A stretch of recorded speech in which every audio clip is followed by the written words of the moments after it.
Esse é o segundo vídeo da série sobre sinapses do Teoria da Medicina. No último vídeo eu expliquei sobre os principais íons existentes dentro e fora da membrana dos neurônios e como a permeabilidade da membrana a eles, pela presença de proteínas transmembrana que servem como canais para a passagem desses íons, que são canais iônicos seletivos a cada um deles, gera inevitavelmente uma diferença de cargas elétricas concentradas em cada face da membrana, o que é conhecido como potencial de repouso. Falei também que o valor desse potencial elétrico de repouso pode variar um pouco entre diferentes neurônios, mas que em média no sistema nervoso central é algo em torno de menos 65 mV, ou seja, a face interna da membrana do neurônio é 65 mV mais negativa do que a face externa. A gente fala isso tomando como ponto de referência a face interna, por isso que aqui é menos 65 mV. É do ponto de vista da face interna, vamos dizer assim. Mas até aqui a gente falou da membrana só em repouso, sem influências externas. E repare que o potencial de repouso que eu expliquei é gerado basicamente por aqueles canais iônicos de extravasamento, que ficam naturalmente abertos nas condições habituais do neurônio.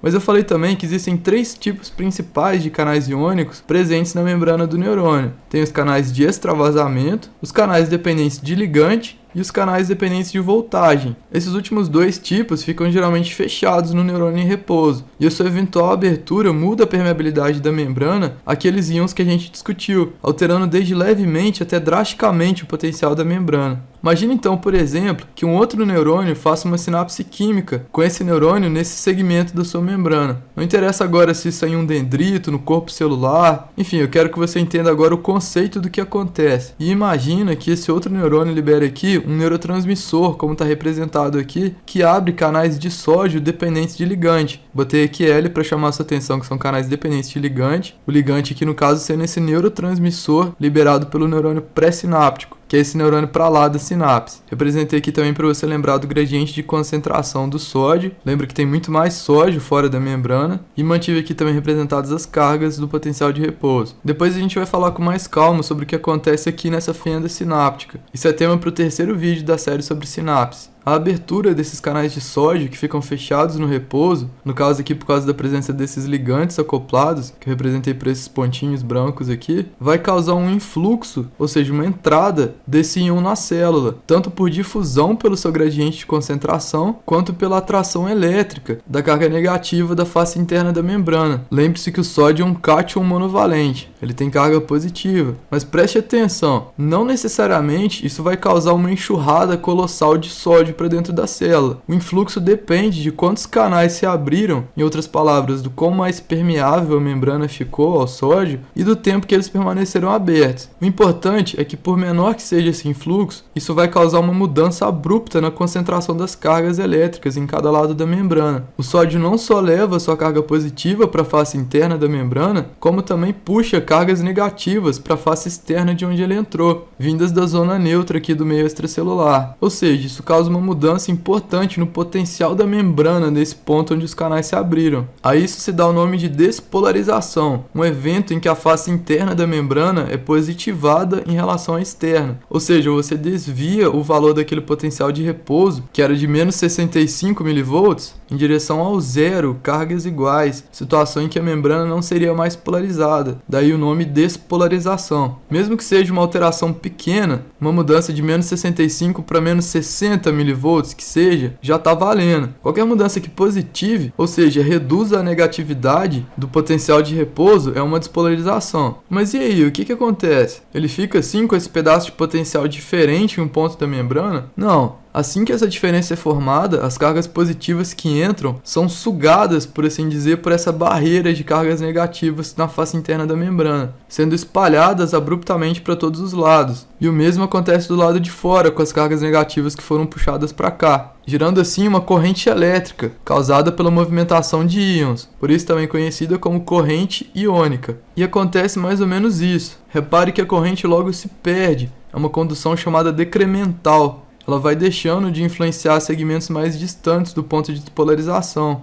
E e logo depois tudo volta ao normal, tudo isso aqui vai voltar ao potencial de repouso de menos 65 em pouco tempo. Ou seja, a membrana logo depois recupera sua polaridade inicial, e por isso é chamado de repolarização. Mas por que isso acontece? Bom, por dois motivos principais. Primeiro, que a partir do momento que você muda a polaridade da membrana, você tira o potássio do seu potencial de equilíbrio, que eu expliquei no último vídeo, e por isso ele volta a sair mais da célula. Então você tem um efluxo de potássio por onde aquela corrente iônica passa. E o íon potássio é um cátion monovalente, da mesma forma que o íon sódio. Por isso, cargas positivas vão saindo e a corrente vai se perdendo, como se fosse a água vazando ao passar por uma mangueira cheia de furos, vamos colocar assim. Segundo, que assim que o sódio extra entra na célula, a bomba de sódio e potássio já começa a jogar ele para fora. Ela não tá nem aí. Quanto mais sódio tiver dentro da célula, mais frenética a sódio e potássio ATPase fica, sendo também a grande responsável por restabelecer os gradientes de concentração do sódio e do potássio depois que termina a repolarização e mantê-los depois no repouso, como eu falei no último vídeo. Entenda que ela trabalha o tempo todo, só trabalha mais, fica mais ativa quando aumenta a concentração intracelular de sódio. Agora, e se aquele estímulo inicial que a gente falou, como a liberação de um neurotransmissor, ao invés de abrir canais de sódio, abrisse canais de potássio que estavam antes fechados? Nesse caso, a força do gradiente de concentração do potássio, que é muito mais concentrado dentro da célula, falaria mais alto e o potássio sairia da célula. Como eu falei no caso do sódio, esse fluxo de potássio não necessariamente vai ser algo colossal. Depende de quantos canais se abriram e por quanto tempo. Mas observe que o que acontece nesse caso é um fenômeno oposto ao que acontece na despolarização que eu expliquei. A saída dos cátions monovalentes de potássio positiva ainda mais a face externa da membrana e puxa ainda mais cargas negativas da zona neutra do interior do neurônio aqui para a face interna da membrana, aumentando a diferença na concentração de cargas através da membrana, ou seja, deixando essa membrana hiperpolarizada, com potencial no valor de algo mais negativo ainda do que menos 65. Outra forma de gerar uma hiperpolarização é abrindo canais de cloreto, o que causa um influxo desse ânion monovalente. Por mais que a carga negativa da face interna da membrana se oponha a esse influxo, ela não é o bastante para barrar a força química do gradiente de concentração do cloreto quando mais canais seletivos desse íon se abrem, em relação aos de extravasamento que já ficam abertos no repouso,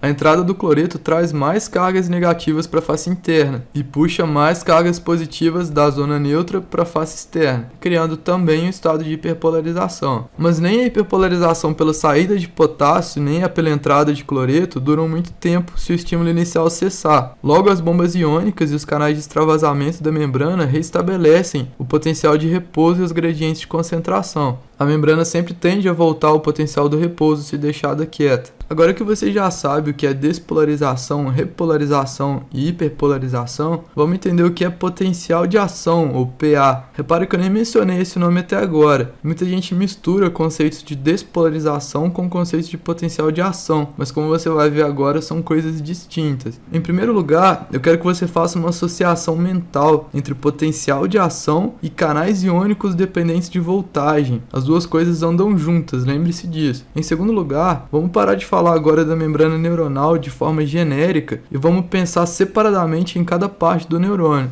A gente tem então os dendritos, o corpo celular ou soma e o axônio aqui em vermelho. E eu quero chamar a sua atenção aqui para esse segmento inicial do axônio, chamado de cone axonal, que vai ser uma área particularmente importante. E eu representei o axônio de uma cor diferente do resto para chamar a sua atenção para o fato de que ele tem uma característica fundamental que não se vê no resto do neurônio, que é o seguinte: a membrana do axônio apresenta alta concentração de canais dependentes de voltagem, ou canais VD. Tem um exército deles aqui ao longo de todo o axônio, em especial canais de sódio e potássio dependentes de voltagem. Esses canais, como o nome sugere, se abrem quando a voltagem do potencial de membrana atinge um determinado valor, chamado limiar de disparo. O limiar pode variar em diferentes neurônios, em função de diferentes níveis de sensibilidade desses canais. Mas no sistema nervoso central, é em média algo em torno de menos 45 mV, o que equivale a uma despolarização de mais 20 mV, ou seja, um desvio de 20 mV no potencial da membrana, levando o valor de menos 65 do repouso até os menos 45, que são necessários para atingir o limiar de abertura desses canais. A maioria dos estímulos que causam despolarização em um neurônio típico do sistema nervoso central chegam nos dendritos ou no máximo no corpo celular, e uma única despolarização em um dendrito muito distante do axônio, por maior que seja, dificilmente vai gerar esse valor de menos 45 no cone do axônio. Dando um exemplo arbitrário, uma despolarização de mais 30 mV aqui, vamos supor, na ponta desse dendrito, gerando aqui um potencial de menos 35 mV, que é bem acima do que seria o limiar, vai chegar aqui no cone como uma corrente bem mais fraca, o suficiente para mudar o potencial aqui para, sei lá, menos 60 mV, uma despolarização de meros 5 mV aqui, que foi mais 30 lá no começo, mas foi se perdendo até chegar aqui, porque como eu expliquei, a corrente se perde ao longo da membrana, ela é decremental. Mas se vários estímulos despolarizantes forem gerados em sequência nos dendritos ou no corpo celular desse neurônio, uma hora o limiar vai ser atingido aqui no cone, que é o conceito de integração sináptica que a gente vai discutir no próximo vídeo. O limiar é atingido primeiro no cone, tanto pela sua posição inicial no axônio, quanto pela maior excitabilidade da membrana dessa região aqui, que costuma ter mais canais de sódio do que no resto do axônio. E por isso ele é a chamada zona de gatilho na grande maioria dos neurônios do sistema nervoso central, porque é nele que se inicia o PA. Quando o limiar é atingido aqui na zona de gatilho, todos os canais dependentes de voltagem vão se abrir, tanto os de sódio quanto os de potássio. Só que os de sódio são muito mais rápidos, eles vão se abrir e se fechar antes mesmo que os canais de potássio terminem de se abrir. Então vamos considerar primeiro essa abertura massiva de canais de sódio dependentes de voltagem, que causa agora sim um influxo colossal de sódio para dentro do neurônio. A mudança no potencial de membrana por esse influxo é significativa, sendo abruptamente desviada para o valor do potencial de equilíbrio do sódio, que eu comentei no último vídeo. O potencial não chega mesmo a esse valor pelo extravasamento do potássio que continua acontecendo pelos canais de repouso, e também por um pequeno influxo de cloreto que acompanha essa entrada do sódio. Mas mesmo assim, a polarização da membrana chega de fato a se inverter, ficando mais positiva na face interna da membrana, podendo chegar até um valor de mais 40 mV,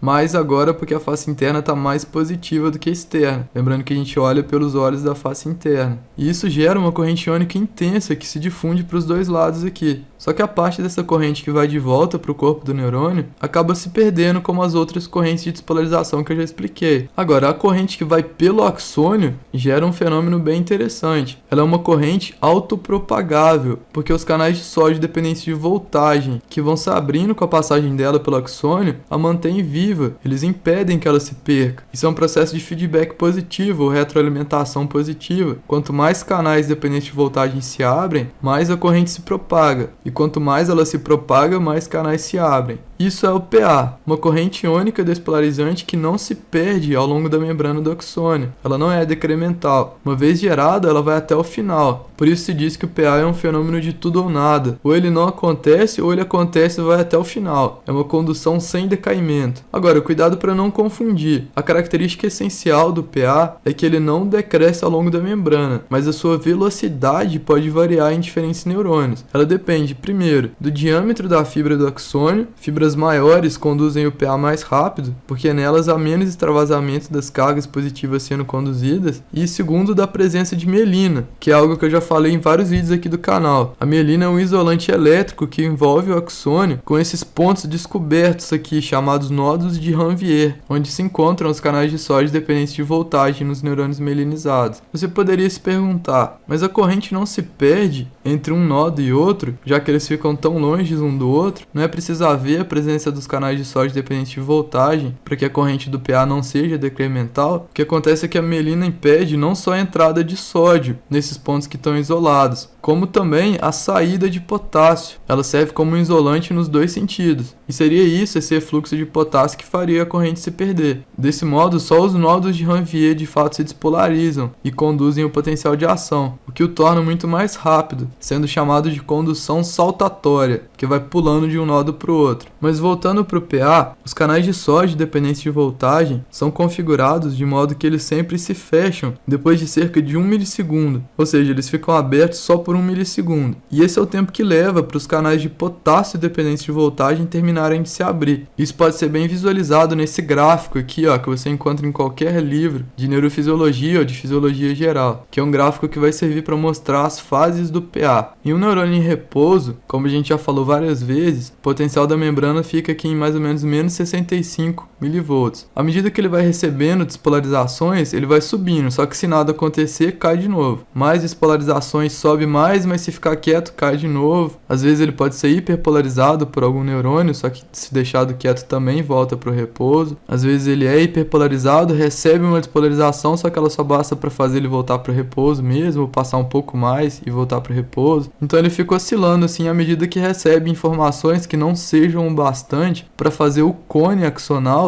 atingir o limiar, que está representado aqui por esse pontilhado vermelho, que estaria mais ou menos em torno de menos 45 milivolts em média. Mas quando isso acontecer, quando ele for despolarizado bastante para que o seu cone, que é a sua zona de gatilho, chegue aqui nesse limiar de disparo, a gente vai ter o potencial de ação, que nos neurônios se comporta dessa forma. A partir do limiar, ele se despolariza rapidamente, positivando o lado interno da sua membrana, podendo chegar até mais 40 milivolts, como está representado aqui por esse pontilhado amarelo. E essa primeira fase é chamada de fase ascendente, que é a parte de despolarização do PA. Muitos autores chamam atenção também para esse momento aqui que ele está acima do zero. Olha só, marquei nesse pontilhado verde aqui o nível zero, que é o momento em que as cargas do potencial de membrana se invertem, momento em que a face interna passa a ficar mais positiva do que a externa, e isso é chamado de pico de ultrapassagem, que é a membrana com potencial invertido. E a partir desse ápice dele, a queda dele, que eu botei em azul aqui, é a fase 3, chamada de fase descendente, que é quando a membrana passa pela repolarização pelo efluxo do potássio. Repare aqui, ó, que isso aqui é um gráfico do potencial de membrana em milivolts, né, pelo tempo em milissegundos. Exatamente no tempo de 1 milissegundo, como eu falei, essa despolarização para porque os canais de sódio dependentes de voltagem se fecham. E é também nesse momento, após 1 milissegundo, que os canais de potássio dependentes de voltagem terminam de se abrir. E pelo efluxo massivo de potássio, o neurônio sofre essa repolarização,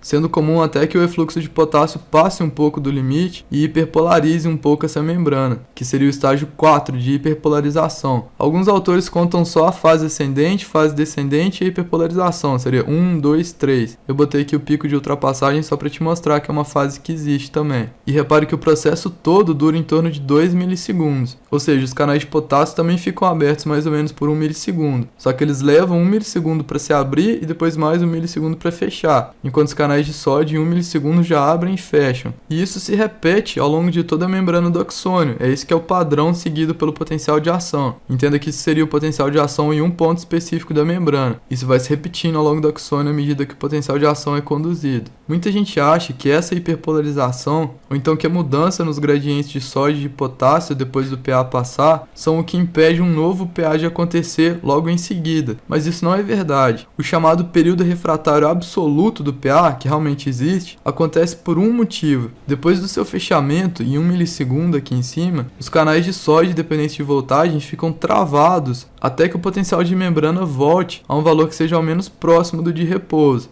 Esse mecanismo é importante para que o PA possa ser unidirecional, porque sem isso a corrente do PA ficaria indo e voltando desenfreadamente no neurônio, o que é uma causa molecular possível de uma crise epiléptica. Mas enfim, perceba que essa trava dura também apenas mais 1 milissegundo, que é o tempo para essa membrana repolarizar. A hiperpolarização pós-PA causa apenas o chamado período refratário relativo, porque a próxima despolarização para atingir o limiar vai ter que ser um pouco maior. A mudança nos gradientes de concentração inicialmente não é um problema. Mesmo que não dê tempo da sódio de potássio ATPase reestabelecer totalmente os gradientes, um único PA não faz nem cócega nesses gradientes. A frequência máxima de disparo de PAs por um neurônio é de cerca de 1000 Hz, ou seja, 1000 PAs emitidos por segundo, já que o período refratário absoluto é de 1 milissegundo. Só depois de um bom tempo emitindo PAs que a mudança nos gradientes de concentração dos íons passa a ser um problema, principalmente pelo potássio, que é o íon ao qual a membrana é mais permeável. O acúmulo de potássio fora da membrana vai tornando mais difícil a repolarização do neurônio. E lembre-se que sem a repolarização, os canais de sódio dependentes de voltagem não se destravam.